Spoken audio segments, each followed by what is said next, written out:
Right, so this week I thought I'd talk about the anatomy of the kidney. I never know how long my videos are going to be. I always aim to keep them shorter than they end up being, because I never know how long they're going to be because I haven't recorded them yet, let alone edited them. But if we're going to talk about the kidney, how much could I possibly talk about the kidney? The anatomy of the kidney is not that much. I'm not going to do the physiology. I'm not a physiologist. I'm just going to talk about the structures of the kidney. So, here's a nice model. Here's a big model. This is also good. And I've got some torso models. Let's use this guy, right? So I've got lots of bits.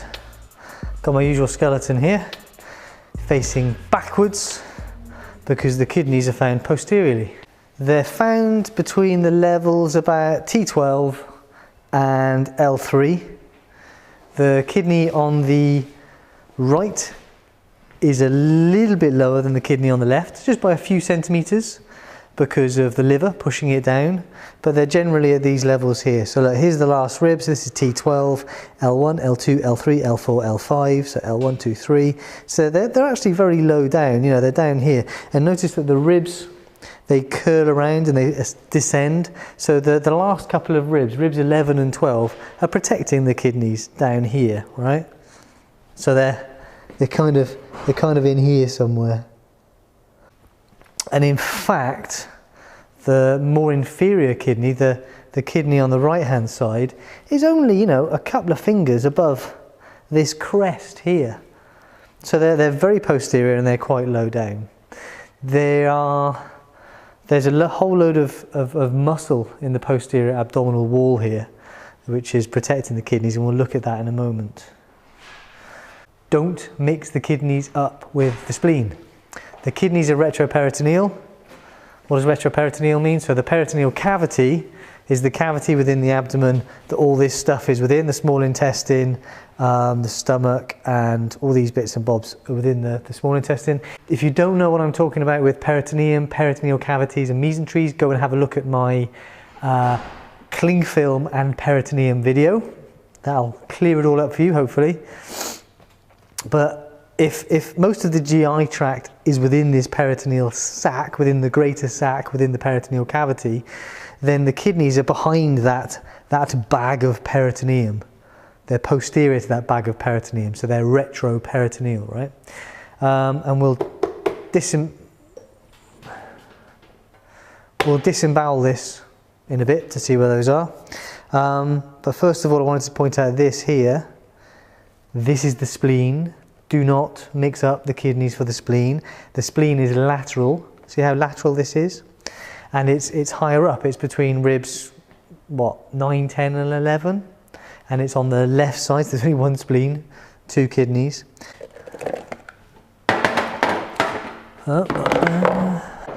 Stomach. So here we go. Here are the 2 kidneys. This one has been partially dissected, this one is complete. We can see the suprarenal glands here, so these are the 2 adrenal or suprarenal glands that will produce adrenaline and a lot of very important steroids and what have you. Here's the spleen, here are the kidneys, so they're retroperitoneal. We've taken the peritoneum off to see the 2 kidneys. So this muscle here is psoas major, here's iliacus, they come together to form iliopsoas, and here, you see these fibres here? These are quadratus lumborum. So iliopsoas is a major hip flexor, and quadratus lumborum will give lateral flexion of the spine. So the 2 kidneys are sat on top of those 2 muscles there, iliopsoas and quadratus lumborum. They're surrounded by fat, they've got their nice fascial spaces, and we've got the ilioinguinal and the iliohypogastric nerves are running around from the lumbosacral plexus posterior to the 2 kidneys in these 3 layers of muscle here, forming the abdominal wall to get around here. And we can see the blood vessels. We talk about the kidneys having a superior pole and an inferior pole. I've taken all of this stuff out, but the left kidney, so you can see the pancreas here, The stomach goes on top. If we take the stomach out, you can see there's a little bit of the superior pole of the kidney in here. Here's the adrenal gland. Here's the spleen. Here's the pancreas. If we take this out again, so you can see that the pancreas is running across the mid part of the left kidney, and the inferior part of the kidney, well, here's the splenic flexure of the large colon. So that's up here.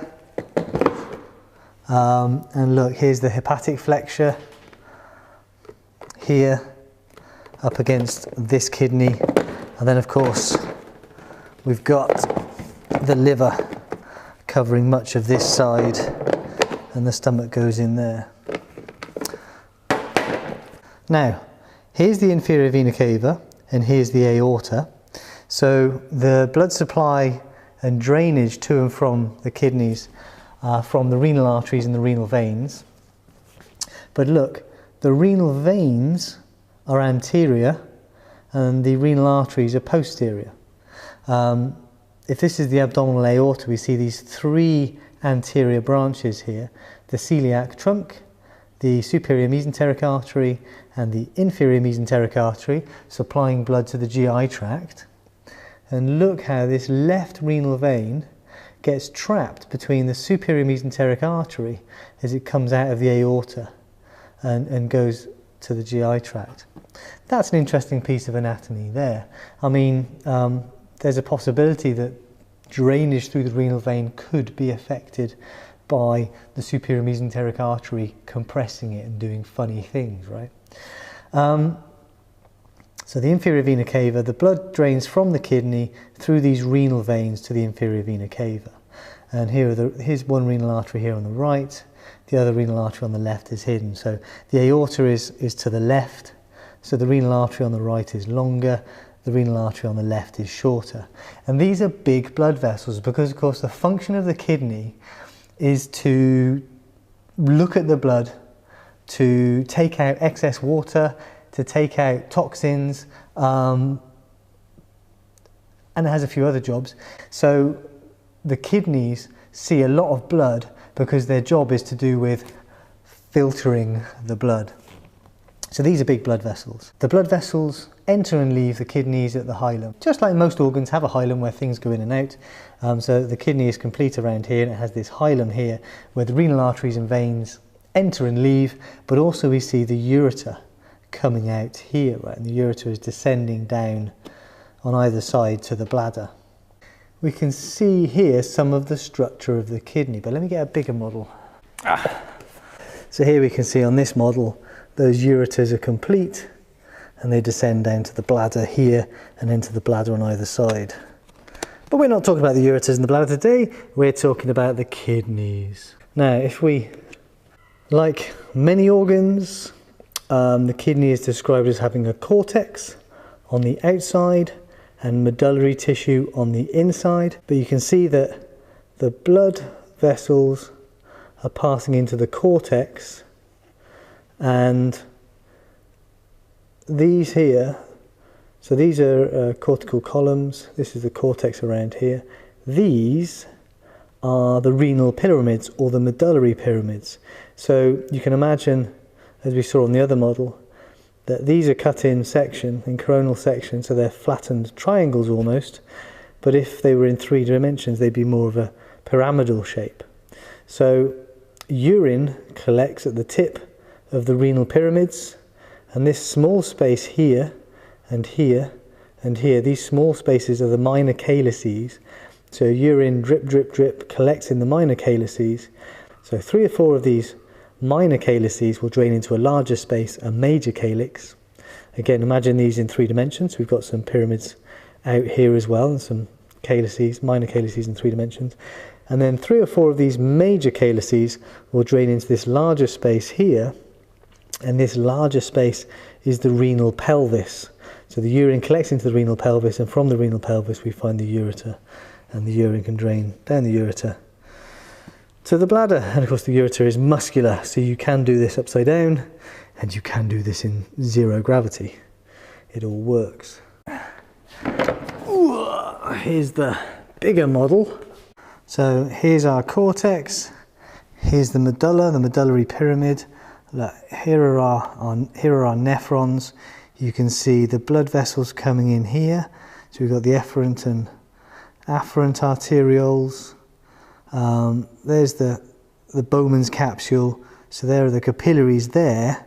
And then here is proximal convoluted tubule. There's the loop of Henle descending down into the medulla. Here's a bigger one down here.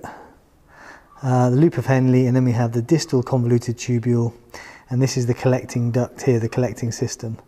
So, you know, the fluid passes through this tubule. The stuff that's not reabsorbed back into the blood collects in the collecting tubule here, so you can see how it collects at the tip of the medullary pyramid, and down here would be the minor calyx here. There's your Bowman's capsule. So you find these in the cortex, and you find the loops of Henle and the collecting systems in the medulla. So how's that? We've talked about where you find the kidneys, anatomically, the structures nearby.